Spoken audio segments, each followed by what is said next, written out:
स्वागत है आपका राष्ट्रीय खबर में। सबसे पहले कॉन्ग्रेचुलेशंस, इस साल आप परफेक्ट वुमन मैगजीन के कवर पे आए हो, कैसा लग रहा है? बहुत अमेजिंग एक्सपीरियंस है क्योंकि कानपुर शहर से मुंबई तक आना और उसके बाद एक बहुत ही अच्छी जो आजकल बहुत ही फेमस मैगजीन है परफेक्ट वुमेन पब्लिकेशन, उसमें मेरा कवर पेज पे आया। That's really amazing experience for me. Okay, so किस तरीके से कोलैबोरेशन हुआ, क्या कुछ कहना चाहोगे? क्या कुछ सवाल थे या फिर कौन से बेसिस पे आपको ये लिया है, अंदर कौन सी कैटेगरी, अगर आप कुछ बता सको तो। मैं 15 आर्टिस्टिक वुमेन में आई हूँ, जिसमें इशिता दत्ता से लेकर सलीना जेटली और बहुत ही मशहूर सेलिब्रिटीज़ हैं। और इन बिटवीन मैं Iram Faridi as a producer of Iram से एंटरटेनमेंट मुझे लिया गया है। और वो भी इसलिए क्योंकि पब्लिकेशंस जो परफेक्ट वुमेन पब्लिकेशन है, they actually approach me just because of something happened in my life and they got to know and they are so happy with my this kind of action. And इसी वजह से उन्होंने ना मुझे इस लायक समझा कि मैं परफेक्ट वुमेन के पेज पे आऊँ। ओके, सो ऐसी कौन सी क्वालिटी है जो आपको आपका परफेक्ट वुमन बनाती है? मेरे अंदर क्वालिटी तो वो अब हर इंसान अपनी तारीफ करेगा तो जायज़ नहीं होगा, लेकिन यस, मेरे अंदर स्टेबिलिटी है।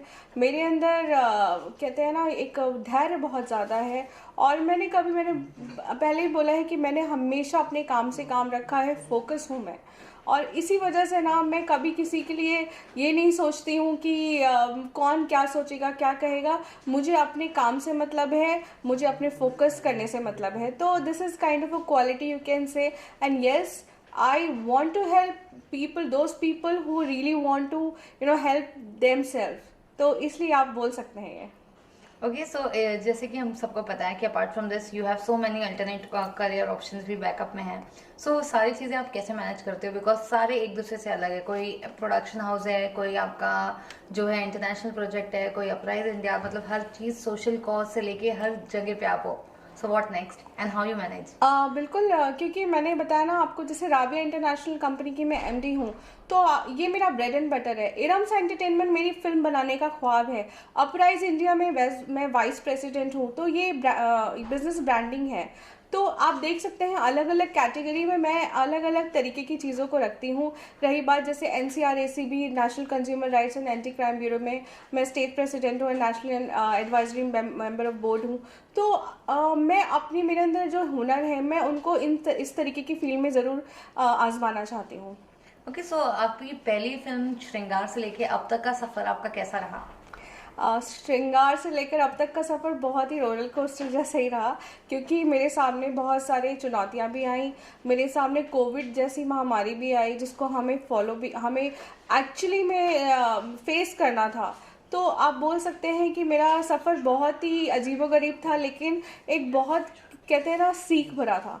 तो मैंने इस चीज़ को जिया है, पर्सनली अपनी लाइफ में जिया है, और बहुत ही बेहतरीन तरीके से इस चुनौतियों का सामना भी किया है। रियल लाइफ में आप कितनी पॉजिटिव हो? बिकॉज हम देखते हैं हमेशा आप पॉजिटिव बातें करते हो, ये सब करते हो, लेकिन पर्सनल लाइफ में अप्स एंड डाउन्स तो होते। तो वैसे सिचुएशन में आप खुद को कैसे मोटिवेट रखते हो? एंग्जाइटी बहुत होती है, कोई प्रॉब्लम होती है तो बहुत घबराहट भी होती है। तो ऑफ कोर्स मैं कोशिश करती हूँ कि अपने आप को पॉजिटिव बना के रखूँ, और मैं प्रोएक्टिव रहती हूँ कि कहीं से गलती करने का मौका ना मिले, और गलतियाँ हो भी गई हैं तो उस पर रिग्रेट नहीं करना, बल्कि अपने आप को और बेहतरीन बनाना है। ओके, सो काफ़ी टाइम के बाद एक लंबा गैप हो गया था बिकॉज ऑफ कोविड। 1.5-2 साल से हर इंसान इसी से जूझ रहा है। सो ऐसे बीच में बीइंग अ प्रोड्यूसर या फिर एक्टर की बात करो तो आपने ये 1.5 साल 2 साल आपने क्या किया? Like where you invested and कैसे आपने अपना वक्त ज़ाया किया? मैंने बहुत बड़ा इन्वेस्टमेंट नहीं किया। मेरे जो पुराने काम थे, जो पाइपलाइन में थे, मैंने पहले उनको कंप्लीट किया। एक सही तरीके की सुरक्षा के साथ मैंने अपने आगे की जो मेरी गतिविधियां हैं, जो मेरी प्लानिंग है, उनको मैंने फ्रेम किया। और इसके अलावा मैं एक सोशल एक्टिविस्ट भी हूँ। इसमें भी काफ़ी लोगों की मैंने मदद की, और इसी तरीके से मेरा वक्त गुजरता गया और बहुत कुछ सीखने को मिलता गया। ओके, आने वाले 5 साल में आप खुद को कहाँ देखते हो इंडस्ट्री में?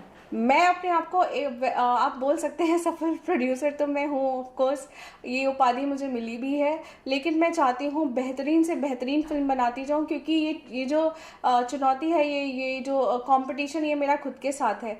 तो मैं आगे आने वाले 5 साल बाद और भी बेहतरीन बन के अपने आप को देखना चाहती हूँ।